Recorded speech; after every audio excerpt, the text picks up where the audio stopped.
سے اگلی صورت سورہ سبا ہے، اور سورہ سبا مکی صورت ہے، اور اس میں آیت نمبر 15 کے اندر قوم سبا کا ذکر ہے، جس پہ اس صورت کا نام رکھا گیا۔ اچھا، یہ صورت بھی مکی صورتوں کی طرح ایسی صورت ہے کہ جس کے اندر اللہ تعالیٰ نے توحید اور آخرت اور کتاب اور رسالت کے دلائل دیے ہیں، اور خاص طور پہ قرآن پاک کے بارے میں اللہ تعالیٰ نے فرمایا کہ یہ سراسر حق ہے اور منکرین اسے جھوٹ قرار دیتے ہیں۔ لیکن اگر ہم غور کریں تو اس صورت کا جو مرکزی مضمون ہے وہ شکر اور کفر پہ مشتمل ہے۔ انسانوں کے دو رویوں کا ذکر کیا گیا ہے کہ انسان سب کو اللہ کی نعمتیں تو ملتی ہیں، دنیا کی جتنی نعمتیں ہیں، کوئی کافر ہے یا مسلمان ہے، سب کو بیک وقت مل رہی ہیں، ایک ہی طرح مل رہی ہیں، لیکن انسانوں کے رویے مختلف ہیں، اور کوئی شکر کرنے والے ہیں اور کوئی ناشکری کرنے والے ہیں۔ یہاں پہ اللہ تعالیٰ نے حضرت داؤد علیہ السلام اور حضرت سلیمان علیہ السلام کا ذکر کیا، اور ان کو جو نعمتیں اللہ تعالیٰ نے دی ان کا تفصیل سے ذکر کیا۔ اب اس کا وقت نہیں کہ ہم بہت تفصیل میں جائیں، لیکن یہ ہمیں معلوم ہے کہ سلیمان علیہ السلام کو کس طرح اللہ تعالیٰ نے کائنات کی قوتوں پہ بھی اختیار دے دیا، تاکہ ہوا بھی ان کے حکم کے مطابق کس طرح سے چلتی تھی، اور جانور اور پرندے سب ان کے لیے اللہ نے مسخر کر دیے تھے۔ تو ساتھ ہی اللہ تعالیٰ نے انہیں حکم دیا کہ اے آل داؤد اللہ کا شکر ادا کرو،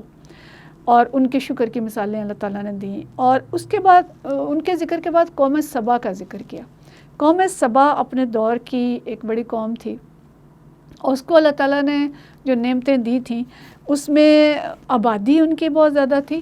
اور باغات تھے ان کے شہر کے اندر، اور انہوں نے اللہ سے دعا کی کہ اللہ ہماری سفر کی مسافتیں لمبی کر دے۔ کیا مطلب ہے کہ ہم چلتے ہیں تو تھوڑی دیر بعد ایک آبادی آ جاتی ہے، پھر آگے جاتے ہیں پھر ایک آبادی آ جاتی ہے، جیسے آج کل ہماری کیفیت ہے کہ ہمیں ایک شہر سے دوسرے شہر تک جانا ہو تو راستے میں بہت ساری آبادی آتی ہے۔ تو وہ اس آبادی سے بیزار ہو گئے تھے، اور انہوں نے کہا کہ ہماری مسافتیں لمبی کر دے۔ تو اللہ تعالیٰ نے کیا کیا کہ انہیں یہ سزا دی کہ ایک سیلاب آیا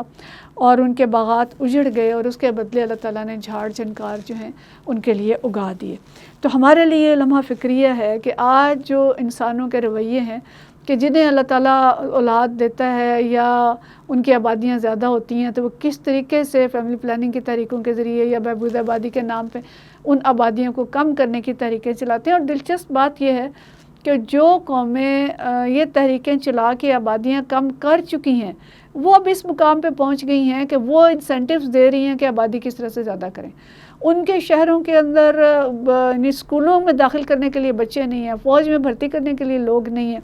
اور بڑے بڑے ملکوں کی طرف سے یہ انسینٹیوز آ رہے ہیں، تاکہ بعض دیہات کی طرف سے آتا ہے کہ آپ آئیں ہمارا شہر آباد کریں، اور ہم آپ کو مکان بھی فری دیں گے اور بہت ساری سہولیات دیں گے، اور ہر بچے کی پیدائش پہ ان کو وظیفے مل رہے ہیں۔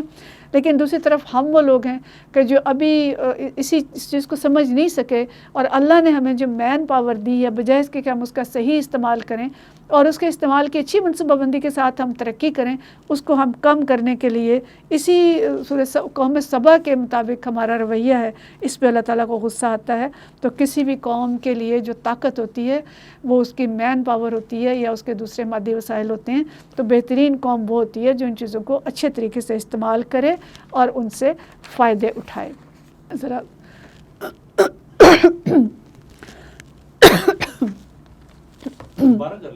جی یہ رسالت والا جی ریپیٹ اہم ترین آیت آگے ہے، جس میں نبی کریم صلی اللہ علیہ وسلم کا منصب رسالت واضح کیا گیا، اور اللہ تعالیٰ نے فرمایا کہ وَمَا أَرْسَلْنَاكَ إِلَّا كَافَّةً لِلنَّاسِ بَشِيرًا وَنَذِيرًا، کہ ہم نے آپ صلی اللہ علیہ وسلم کو دنیا کے تمام انسانوں کی طرف خوشخبری دینے والا اور ڈرانے والا بنا کر بھیجا ہے۔ یعنی نبی کریم صلی اللہ علیہ وسلم کی نبوت عالمگیر ہے، تمام دنیا کے لیے ہے، تمام انسانوں کے لیے، خواہ وہ دنیا کے کسی حصے میں بسنے والے ہیں اور کبھی بھی دنیا میں آئیں گے، آج سے لے کے تا قیامت آپ صلی اللہ علیہ وسلم کی جو نبوت ہے وہ سب کے لیے ہے۔ تو نبی کریم صلی اللہ علیہ وسلم کی اس رسالت کے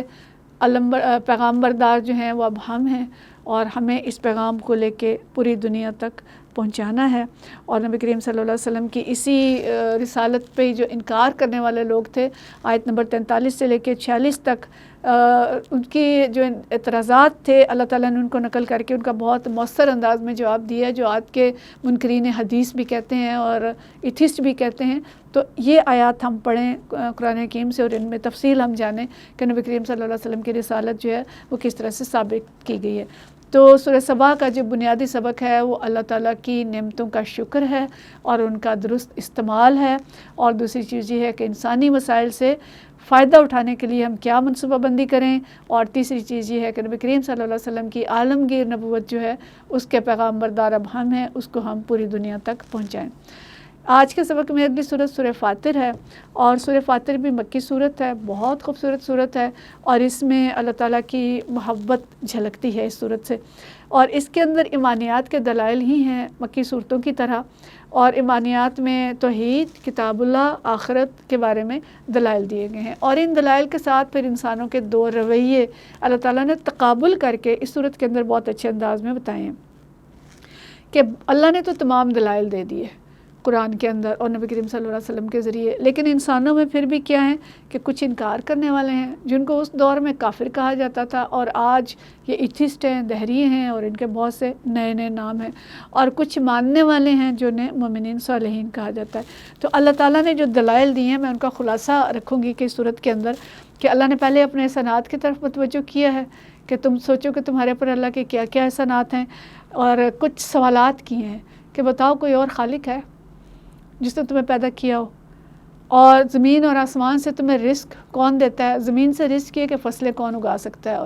اور آسمان سے یہ کہ موسم کس کے اختیار میں ہے، سورج کس کے اختیار میں ہے، بارشیں کس کے اختیار میں ہیں؟ کیا کوئی ایتھسٹ، کوئی دہریہ، کوئی کافر کسی چیز کا دعویٰ کر سکتا ہے؟ تو یہ سب کچھ اللہ کے اختیار میں ہے۔ پھر اللہ نے فرمایا کہ میں نے تمہیں پیدا کیسے کیا، تمہیں ایک حقیر پانی سے پیدا کیا، پھر تمہارے جوڑے بنائے، پھر میٹھا اور کھارا پانی تمہارے لیے پیدا کیا، اس پانی سے مچھلیاں اور گھونگے اور تمہارے لیے زیورات نکالے۔ لیکن اگر کوئی ان چیزوں پہ غور کر کے اللہ تک نہیں پہنچتا، اپنے خالق کو نہیں پہچانتا، پھر بھی انکار کرتا ہے، پھر بھی کفر کرتا ہے، تو اللہ نے آگے اس کا بھی تقابل کیا،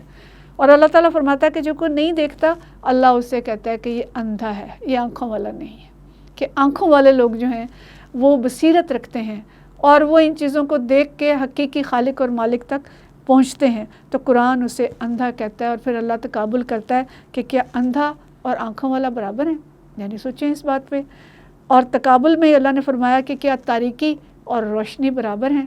کیا دھوپ اور ٹھنڈی چھاؤں برابر ہیں؟ کیا مردہ اور زندہ برابر ہیں؟ آنکھوں والوں کو زندہ قرار دیا، علم رکھنے والوں کو، سمجھنے والوں کو زندہ قرار دیا، اور باقیوں کو مردہ قرار دیا۔ تو اللہ فرماتا ہے کہ اگر یہ سب برابر نہیں ہے تو پھر ان کا انجام بھی برابر نہیں ہوگا،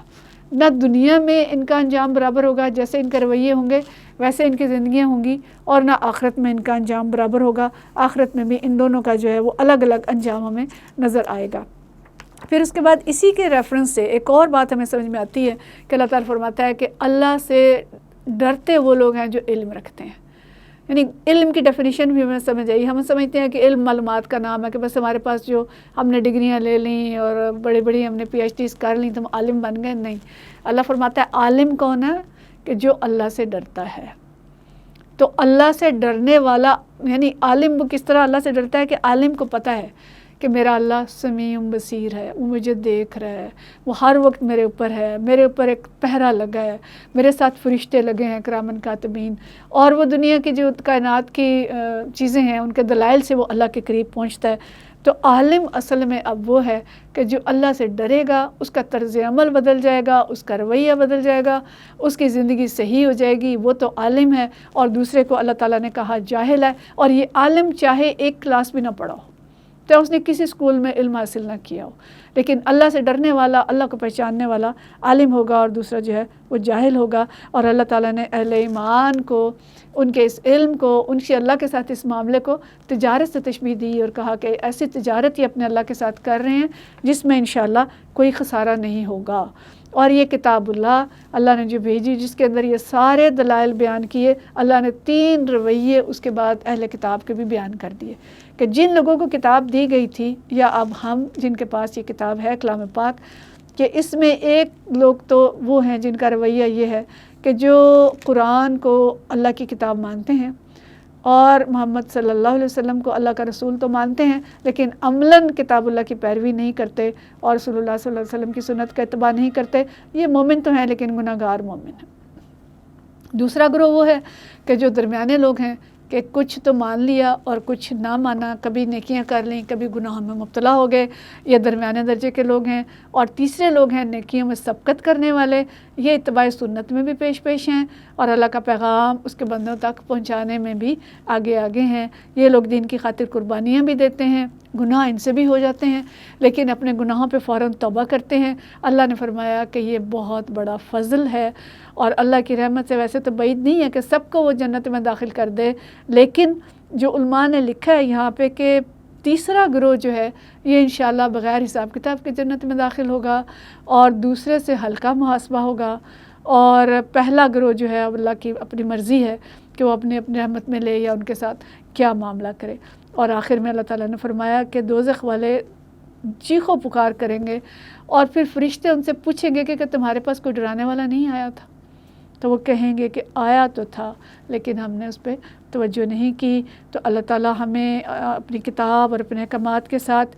درست رویہ رکھنے کی توفیق عطا فرمائے، اور ہمارے ارد گرد پوری کائنات کے اندر جو دلائل پھیلے ہیں ان دلائل کو استعمال کرتے ہوئے اپنا ایمان مضبوط کرنے کی توفیق عطا فرمائے، اور ہمیں ہر طرح کے شرک اور دہریت اور نافرمانیوں سے اپنی پناہ میں لے لیں، ورنہ اللہ نے آخری آیات میں فرمایا کہ اگر پکڑنا چاہے اللہ تو ان کے کرتوتوں پہ کسی کو زندہ نہ چھوڑے۔ اللہ کو کوئی چیز زمین اور آسمان میں عاجز نہیں کر سکتی۔ بڑی بڑی قومیں گزری ہیں اور آج کی بھی دیکھیں، یہ بڑی بڑی قومیں بڑے بڑے دعوے کرنے والی، ایک وائرس نے ان کی ساری ٹیکنالوجی، ان کا سارا ہیلتھ سسٹم جو ہے وہ زمین پہ گرا دیا ہے، اور بچے ہیں تو وہ لوگ جو اللہ تعالیٰ کو یاد کرنے والے یا جن کو اللہ نے بچانا چاہا۔ جی، اس بارے میں جو آخری کچھ آیات ہیں وہ سورہ یاسین کی آیات ہیں، لیکن ان کو انشاءاللہ ہم اگلے درس میں دیکھیں گے۔ تو آج کا سبق جتنی صورتوں سے ہمیں حاصل ہوا ان کو ہم اچھے طریقے سے یاد رکھیں، اپنے رویوں پہ غور کریں اور اپنے طرز عمل پہ غور کر کے